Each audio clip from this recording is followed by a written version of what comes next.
চোর চক্রের নজর এবার রাজ্যের বনেদি স্কুলগুলোর দিকেও। রাতের আধারে ফাঁকা বাড়ি ঘরে চুরিকাণ্ডে আর তেষ্টা মিটছে না, তাই এবার রাজধানীর এক বনেদি স্কুলে থাবা বসালো চোরেরা। ঘটনা বোজ্জং উচ্চতর মাধ্যমিক বিদ্যালয়ে আসার পর বিদ্যালয়ের শিক্ষক শিক্ষিকারা লক্ষ্য করেন বিদ্যালয়ের রান্নাঘরের দরজার তালা ভাঙা। ভেতরে গিয়ে দেখতে পাওয়া যায় রান্না করার চুলাটি নেই। ঘটনাটি ঠিক কবে ঘটেছে সে বিষয়ে নিশ্চিত কিছু বলতে পারছেন না বিদ্যালয় কর্তৃপক্ষ, কারণ বোর্ডের পরীক্ষা চলার কারণে বিগত বেশ কিছুদিন যাবৎ বন্ধ মিড ডে মিল। তবে গতকাল বিকেলে এই ঘটনা চোখে পড়ার পর আজ থানায় উক্ত ঘটনা জানিয়ে একটি মামলা দায়ের করা হয়েছে।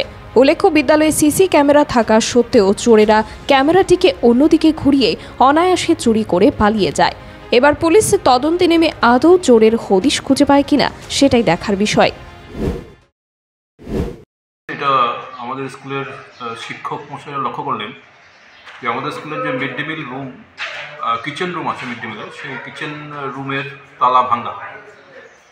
এবং যখন ওরা দেখলেন যে তালা ভাঙা এবং ভেতরে দেখলেন যে মিড ডে মিল যে রান্না হয়, যে চুলা, সেই চুলা নেই। প্রাইমারি সেকশন এবং নুন সেকশন দুইটা কিচেনেরই চুলা নেই। যার মাধ্যমে রান্না হয় সেই চুলা অনুপস্থিত, মানে এখান থেকে নিয়ে যাওয়া হয়েছে। তো এটা গতদিন লক্ষ্য করা গেছে। ঘটনা হয়তো এর আগের দিনও ঘটে থাকতে পারে, কারণ মিড ডে মিল এখানে বন্ধ আছে। স্কুলে সিবিএসই পরীক্ষা চলছে, মিড ডে মিল হচ্ছে না কিছুদিন ধরে, এবং এটা কিছুদিন ধরে বন্ধ ছিল। তো এটা গতকালকে লক্ষ্য করা গেছে যে এরকম তালা খোলা আছে, তালা মানে ভাঙা আছে।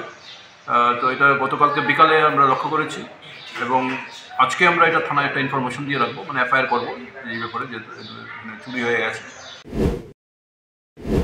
ব্যুরো রিপোর্ট, খবরের প্রতিবাদ।